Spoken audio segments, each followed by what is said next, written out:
हेयो हाँ मलेमास तो उतर गेले। हाँ तो अपन कुटुम छे जे बेटी वाला हाँ से ओ बियाह के दिन दिन कहाँ ठेकै छे यो। गे दिन ठकै के कहै छी।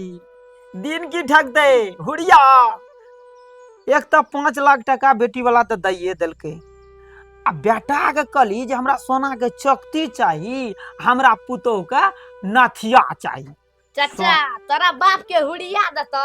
एकरा चाहिए दिन सोना चांदी आ तोरा चाहिए पैसा। हमरा की चाहिए था छ तोरा? की रे? हमें जे छै ने भैया के बियाह में डीजे ला देबो रसियम के साथ। बेटिया रेसियन चुप रेसियन के रे तोरा रेसियन पर लगल छ आ? हम कहे छ हमरा पुतोह के नाक में सोना देतिए बना के, नकमुन्नी कान में देतिए झुमका बना के, चंद्रहार बना के देतिए, हौसली बना के देतिए, काड़ा बना के देतिए, तो रसियन नचेते। यह सब पर बियाह शादी में जे कुटुम भेल कुटुम उजैर जाय छै, एही एहने महिला पर एहने एहने बेटा पर करबै की। हम कहे छी कोनो भांजे दिन ठकते जे बियाह क्या लेबै, तते डिमांड क्या देलकै बेटी वाला के बहिन चोद, जे बेटी वाला के नहीं चक्ती जुमै छै आ नहीं चनन हार जुमै छै आ नहीं बेटी वाला दिन दै छै।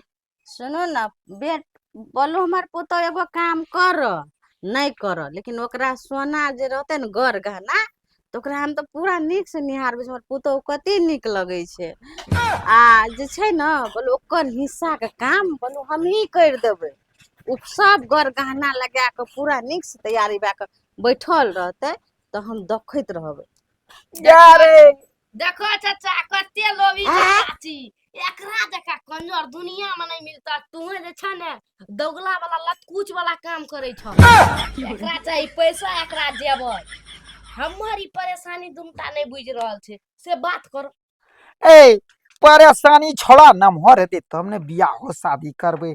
हेरे पुतोह के हिस्सा जे काम करते ई, त ई हमेरा तो दशा न गुजरते रे। तोरा दशा गुजरत बुढ़ारी में तोरा देह झापर खाए पिए नहीं देता, तू लैत रहिया।